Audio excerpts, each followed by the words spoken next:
बिस्मिल्लाहिर्रहमानिर्रहीम। On the demand of Shibani Rajput, ये problem differential calculus के कर्वेचर चैप्टर से है। Find the radius of curvature at any point t on the curve x is equal to a cos t, y is equal to b sin t। तो इस problem को solve करने के लिए हमें जो फार्मूला यूज़ करेंगे रेडियस ऑफ कर्वेचर का, उसमें हमें ज़रूरत पड़ेगी x के फर्स्ट डेरिवेटिव और सेकंड डेरिवेटिव t के रिस्पेक्ट में। इसी तरीके से y का हमें फर्स्ट डेरिवेटिव चाहिए होगा और सेकंड डेरिवेटिव चाहिए होगा जो पैरामीटर t है उसके रिस्पेक्ट में। तो हम इससे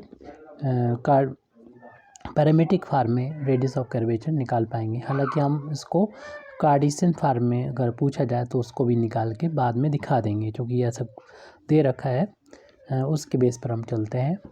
क्वेश्चन दे रखा उसके बेस पर चलते हैं। तो यहाँ पर जो x की गिवन कर्व है उसको लिख देते हैं द गिवन कर्व। ये हम लोग जानते हैं कि ये कर्व एलिप्स का इक्वेशन है, पैरामीट्रिक इक्वेशन है, और जो यहाँ पर पैरामीटर है वो t है।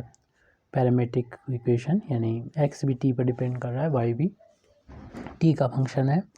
तो पैरामीट्रिक फार्म में जो रेडियस ऑफ कर्वेचर का फार्मूला है उसमें हमें ज़रूरत पड़ती है x के first derivative with respect to t, यानी x डैश की ज़रूरत होती है। तो x डैश का मतलब मालूम ही आपको कि dx ओवर dt होता है। तो इसलिए x को t के रिस्पेक्ट में डिफ्रेंसिएशन करेंगे, a इंटू में है कांस्टेंट से बाहर ले लेंगे, और cos का डिफ्रेंसिएशन माइनस का साइन t होता है। तो यानी ये माइनस का a साइन t आ गया, इसको हमने लिख दिया।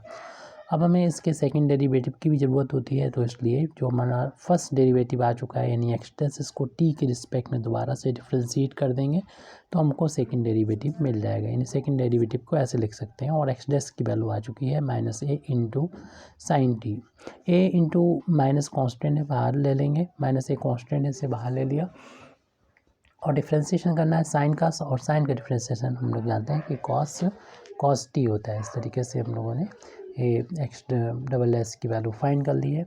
अब वाई डैश की वैल्यू, वाई डैश मीन्स होता है वाई का टी के रिस्पेक्ट में डिफ्रेंशिएशन, ये हम फाइंड कर लें। इसकी इन सब की फार्मूले में ज़रूरत पड़ेगी रेडियस ऑफ कर्वेचर के लिए। तो y की वैल्यू रखें, y की वैल्यू ऊपर दे रखी है b साइन t, इसका हमें डिफ्रेंशिएशन करना है। v इंटू में है कांस्टेंट है तो बाहर ले लेंगे, साइन का डिफ्रेंशिएशन cos t हो जाएगा। हमें y के सेकंड डेरिवेटिव की ज़रूरत पड़ेगी जो कि t के रिस्पेक्ट में है। तो उसके लिए हम जो फर्स्ट डेरिवेटिव निकाल चुके हैं t के रिस्पेक्ट में, इसका दोबारा से t के रिस्पेक्ट में डिफ्रेंशिएशन करेंगे। फर्स्ट डेरिवेटिव ऊपर आ चुका है b cos t, इसको मैं दोबारा डिफ्रेंशिएशन करने के लिए b इंटू में है कांस्टेंट है, बाहर ले लेंगे। cos का डिफ्रेंशिएशन हम लोग जानते हैं t के रिस्पेक्ट में माइनस का साइन t हो गया, यानी माइनस का b पहले लिख लें और साइन t, ये हमारी वैल्यू आ गई सेकेंड डेरिवेटिव की, यानी वाई डबल डैश की वैल्यू आ गई माइनस बी साइन टी। अब इनका हमें यूज़ करना है रेडियस ऑफ कर्वेचर में। हम लोग जानते हैं कि रेडियस ऑफ कर्वेचर का फार्मूला होता है rho is equal to x dash whole of square plus y dash whole of square, whole power यहाँ पर 3/2 होगी।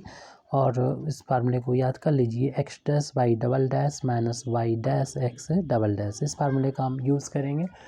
तो ये सारी वैल्यू जो ऊपर हम फाइंड कर चुके हैं इनकी वैल्यू को पुट कर देंगे, तो टी पॉइंट पर ये रेडियस ऑफ कर्वेचर की वैल्यू आ जाएगी इस कर्व की, यानी जो कि एलिप्स है। एक्स डैश की वैल्यू हम लोग ऊपर फाइंड कर चुके हैं, माइनस का ए साइन टी है, और इसका स्क्वायर करना है, और होल पावर इसकी 3/2 होगी, प्लस वाई डैश का स्क्वायर, वाई डैश की वैल्यू भी निकाली थी बी कॉस टी है इसका स्क्वायर, लेकिन ब्रैकेट की पावर ये 3/2 जैसे पहले बताया। एक्स डैश की वैल्यू माइनस रखना है ए साइन टी, और इनटू में फिर वाई डबल डैश है जिसकी वैल्यू भी माइनस का बी साइन टी के इक्वल है, और फिर इसके बाद माइनस का साइन लगा दें वाई डैश की वैल्यू जो कि बी कॉस टी है, और इनटू फिर इसके बाद एक्स डबल डैश की वैल्यू ऊपर फाइंड कर चुके हैं, माइनस ए कॉस टी है। तो radius of curvature rho is equal to, ये माइनस का स्क्वायर प्लस हो जाएगा, और ए का स्क्वायर ए स्क्वायर हो जाएगा, साइन का square sine square t, plus whole of square करेंगे तो वी स्क्वायर, और ये हो जाएगा cos square t. Whole power यहाँ पर 3/2 होगी, तो ये माइनस माइनस प्लस हो जाएगा, तो a इंटू वी ये ए बी हो गया, और sine into sine sine square t, और माइनस माइनस प्लस हो जाएगा, a into b a b हो जाएगा, into cos cos square t हो जाएगा। तो ये वैल्यू आगे radius of curvature is equal to, यहाँ पर इसमें हम ज़्यादा कुछ नहीं कर सकते, तो ऐसे ही नोट कर दें इसको, a square sine square t plus b square cos square t और होल पावर 3/2। इनमें से अगर हम ए बी को कॉमन ले लेंगे तो ब्रैकेट के अंदर बचेगा sign square t plus cos square T, जिसकी वैल्यू 1 के इक्वल होती है। तो इसलिए अगले स्टेप में इसको हम 1 के इक्वल रख देंगे। तो हमें रेडियस ऑफ कर्वेचर की वैल्यू मिल गई है। अगले पेज पर हम यहाँ पर लिख रहे हैं, therefore radius of curvature is equal to a square sine square t plus b square cos square t और होल पावर इसकी यहाँ पर 3/2 है, और अपान में ये ए बी हो जाएगा, इंटू 1 करेंगे तो ये बी के बराबर ही होगा।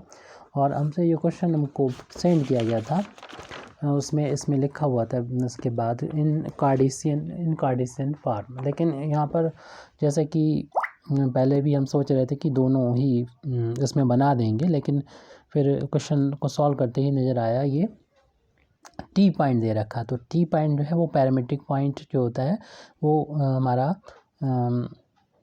पैरामीट्रिक फार्म में ही होता है, जैसा कि ये दे रखा है इक्वेशन, एक्स की वैल्यू भी टी की फार्म में और वाई की वैल्यू टी की फार्म में। तो वहाँ पर गलती से यहाँ पर जो कार्टेशियन फार्म लिखा गया वो गलती से लिखा होगा, इसलिए मैं कार्टेशियन वाला हम क्वेश्चन आप सॉल्व नहीं करेंगे, लिख दीजिए इन पैरामीट्रिक फार्म में ये इक्वेशन दे रखा है, ऐसा होगा पैरामीट्रिक फार्म।